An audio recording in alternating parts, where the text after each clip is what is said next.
Baik, selamat datang di video pembelajaran sistem basis data bersama saya Imam Fauji. Pada video kali ini ya saya akan memberikan contoh ya bagaimana membuat entity relationship diagram menggunakan eh, simbol chain ya, menggunakan isiok. Nah, kita membuat model IRD-nya ini berdasarkan contoh soal kasus IRD. Nah, ini contoh soalnya seperti ini ya. Buat model IRD di mana kasusnya mahasiswa meminjam buku. Aturannya setiap mahasiswa ini dapat meminjam buku lebih dari satu, dan setiap buku boleh dipinjam oleh lebih dari satu mahasiswa. Misalnya seperti ini ya. Anggota entitas dari mahasiswa tersebut ada yang namanya Jono, Jini, Jene, Junu. Itu adalah eh, anggota dari entitas mahasiswa ya. Kemudian Jono ini meminjam buku ya. Nah, bukunya ada buku sistem basis data, kemudian buku badai pasti berlalu, kemudian eh, novel cinta di ujung, apa nih, di ujung mungkin ya, maksudnya di ujung tanduk misalnya. Ini contoh aja ya. Nah, di mana buku-buku tersebut ya merupakan anggota entitas dari buku. Nah, suatu saat ya buku sistem basis data ini ya dapat dipinjam juga ya oleh mahasiswa lainnya, yaitu selain Jono yaitu Dunu, Jini, Jeni, kayak gitu contohnya. Nah, sekarang untuk membuat model IRD-nya ya kita tentukan dulu ya entitasnya ada apa aja.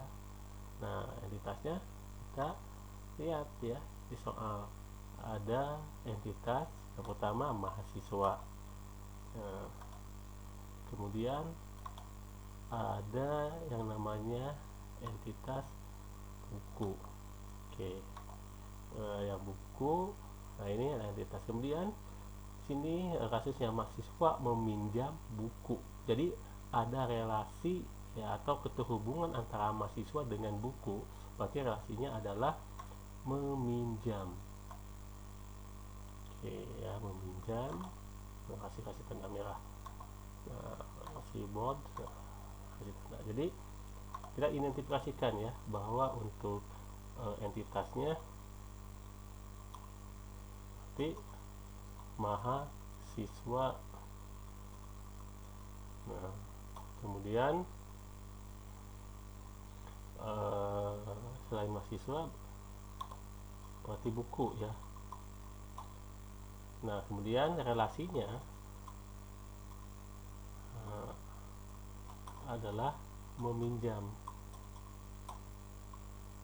Oke. Nah, kemudian dari entitas mahasiswa, nah kita tentukan atributnya ya. Nah, atributnya. Nah, jadi sifat atau karakteristik yang dimiliki oleh si mahasiswa ini apa aja ya, ciri-ciri dari mahasiswa ya.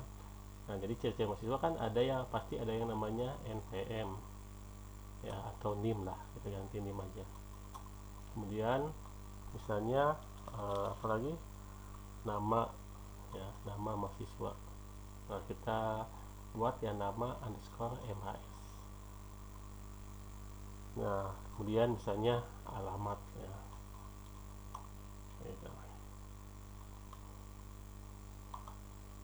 Berarti ini adalah atributnya. Jadi atribut dari entitas mahasiswa ini adalah NIM, nama, MHS, dan alamat. Nah, kemudian untuk entitas dari buku ya, jadi entitas buku, jadi atribut dari entitas buku. Nah, entitas dari buku, jadi atributnya apa aja? Nah, biasanya kan ada yang namanya kode buku ya, judul, misalnya judul buku. Kemudian ada lagi pengarang. Nah, ini adalah atribut dari entitas buku, ya. Atau misalnya kita tambahkan penerbit lah, seperti ini, ya. Nah, setelah kita mengidentifikasikan entitas atribut, eh, setelah diidentifikasikan entitas dan atributnya, nah kita coba ya gambarkan ya menggunakan Visio. Ya, kita di sini pilih ya notasinya menggunakan change database notation. Nah, kita cek dulu ya tadi atribut pada entitas mahasiswa ini ada NIM, nama, MAS, dan alamat. Oke. Ya. Nah, tentukan dulu primary key-nya.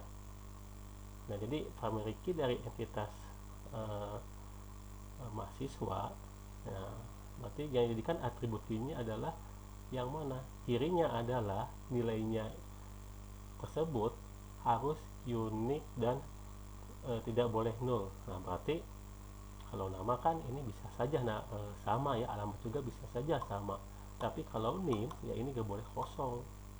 Nah, ini harus terisi dan harus memiliki nilai yang unik yang bisa dibedakan dengan nilai yang lainnya. Makanya NIM ini akan dijadikan sebagai primary key-nya. Jadi yang jadikan atribut key-nya NIM, nah, termasuk ke dalam atribut key-nya ini ya NIM. Kemudian pada entitas buku, nah ini atribut ya, atribut. Nah, atribut pada entitas buku ya, yang jadikan primary key-nya adalah kode buku. Oke, nah kode buku. Nah, kode buku ini ya dijadikan sebagai primary key. Nah, karena bisa jadi ya judul buku ini judulnya sama ya, pengertiannya sama, tapi yang membedakan sih adalah kode bukunya yang berbeda. Ya, bisa jadi ya, atau misalnya judul buku bisa aja sama tapi yang membedakan adalah kode buku. Jadi kode buku ini kan nilainya harus berbeda dengan nilai yang lainnya. Jadi nilai kode buku satu dengan nilai kode buku yang lainnya tuh tidak ada yang sama. Makanya di sini kan primary key-nya. Ya, jadi setelah kita mengidentifikasikan primary key-nya ya, kembali lagi ke Visio. Nah, pertama buat dulu entity-nya. Oke, nah kita tarik.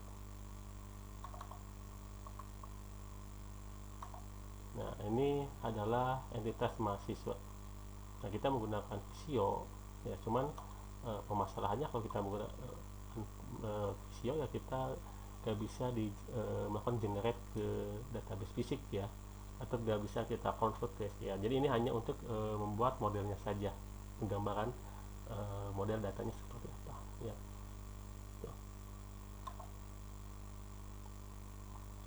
Nah, kemudian entitas buku ya, drag kemudian drop ya.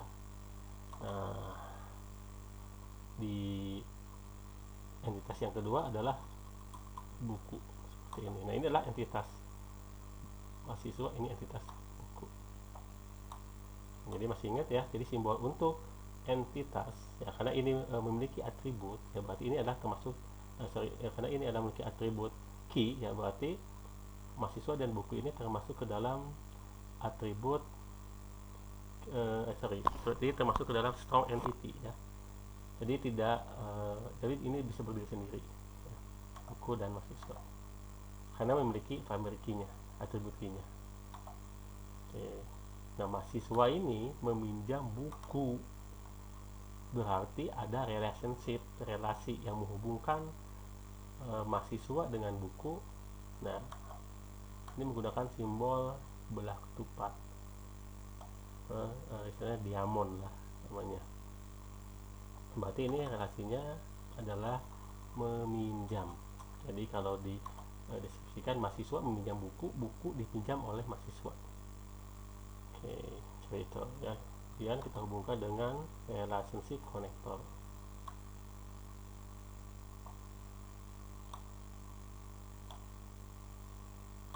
Oke, seperti ini ya.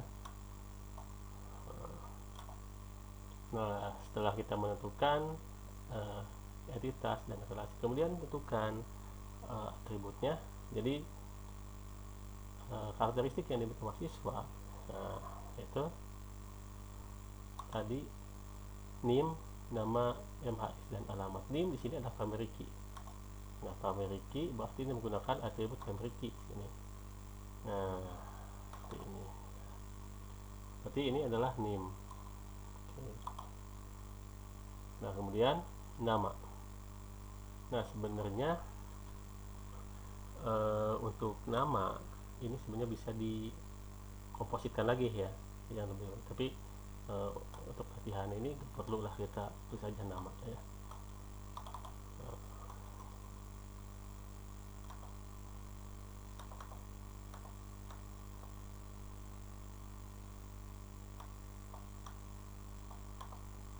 Nah, bisa juga ya nama mau dipecah lagi ya, karena ini bersifat komposit, berarti tinggal buat percabangan lagi ya di atributnya. Nah, ini berarti nama belakang,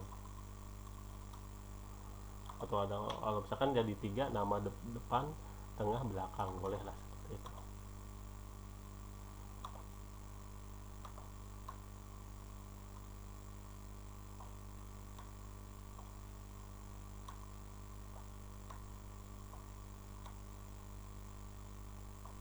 Berarti ini depan.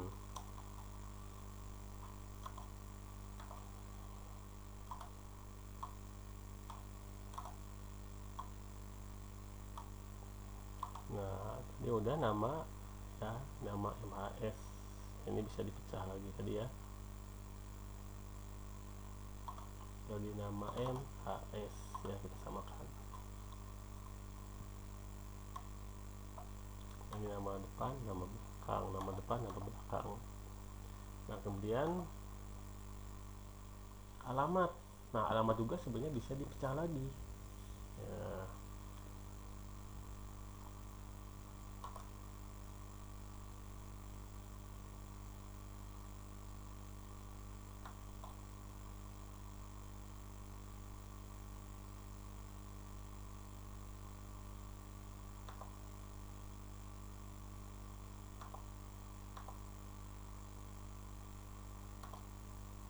Nah, misalnya untuk alamat, ini bisa dilihat sebagai atribut komposit. Alamat ini bisa dipecah lagi ya. Nah, misalnya jalan, ini nama jalannya, kemudian provinsi,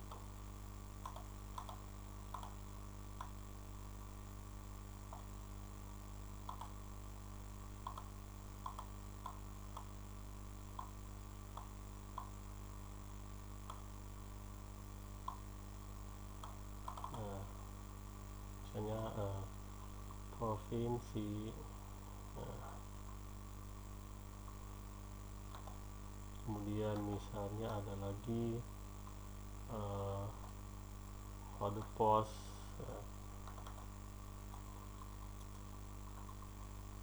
Bisa seperti ini ya.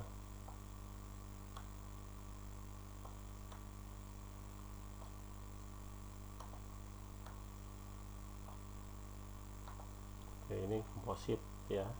Jadi atribut ini bisa dipecah lagi. Oke, kemudian atribut yang terdapat pada entitas buku. Ada kode buku. Nah, tadi kode buku ini menunjukkan primary key. Nah, berarti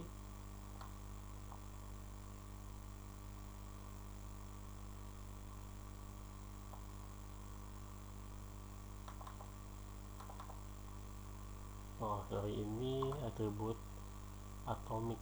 Jadi yang diambil adalah primary key dulu ya.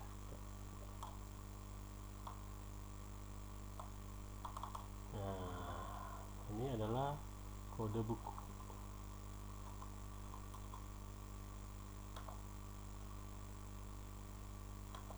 Kode buku, kemudian judul buku. Nah, ini judul buku.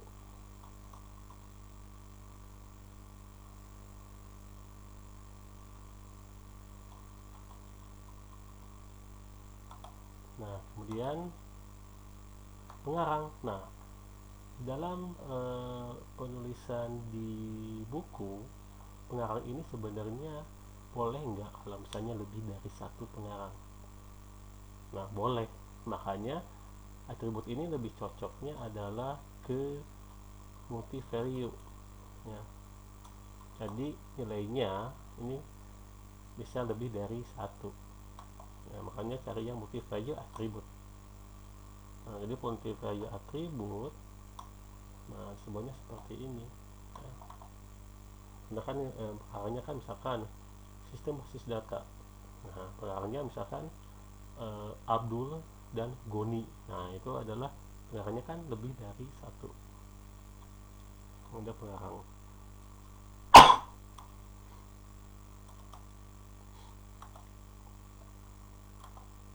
udah, judul buku, penerbit. Nah, kemudian penerbit.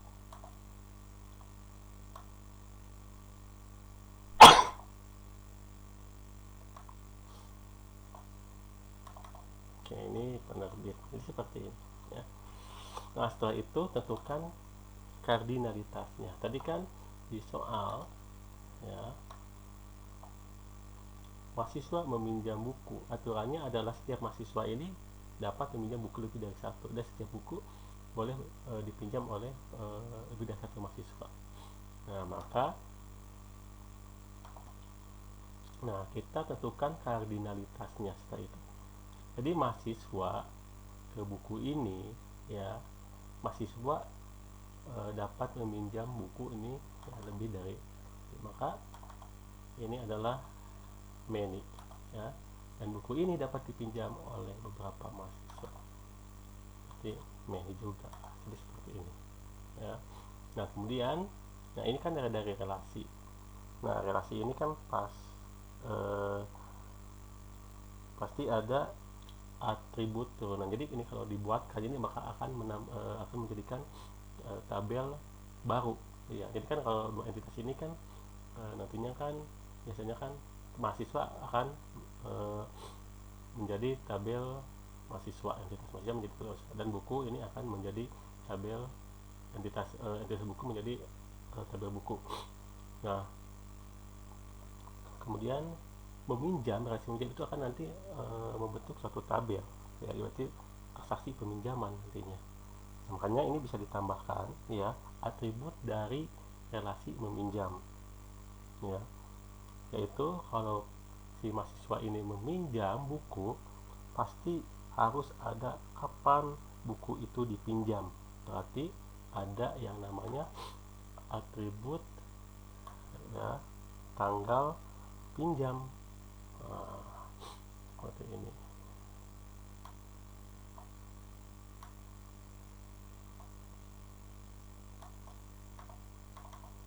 Tanggal pinjam.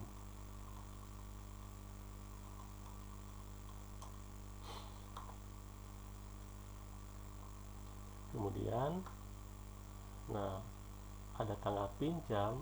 Nah biasanya kalau di perpustakaan ya misalnya ya, kalau sudah dipinjam berarti ada kembalinya, berarti ada tanggal kembalinya, tanggal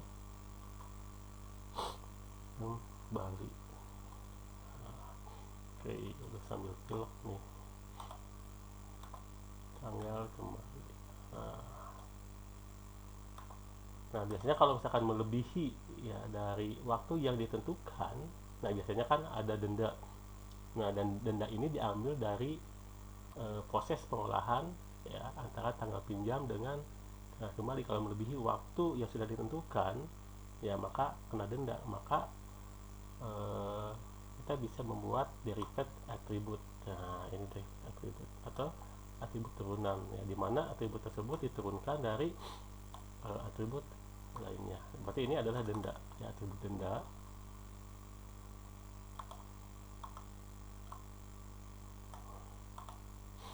Jadi seperti ini ya secara sederhana ya, untuk membuat model data ya sederhana bisa seperti ini ya, untuk menggunakan chain database notation. Oke. Nah ini pada Visio ya, kita bisa membuat model seperti ini. Tapi kelemahannya ya, ini tidak bisa dikonvert ke database fisik. Jadi ini dalam bentuk database konsep saja. Nah, tentunya kita bisa menggunakan dari database konsep ke database fisik, kemudian kita bisa generate ke dalam suatu SQL. Nah, ini nanti bisa kita menggunakan Power Designer. Nah, tapi untuk memodelkan datanya kita cukup menggunakan Visio saja ya, nggak masalah. Jadi untuk sebagai pembelajaran dasar model data ya secara sederhana seperti itu.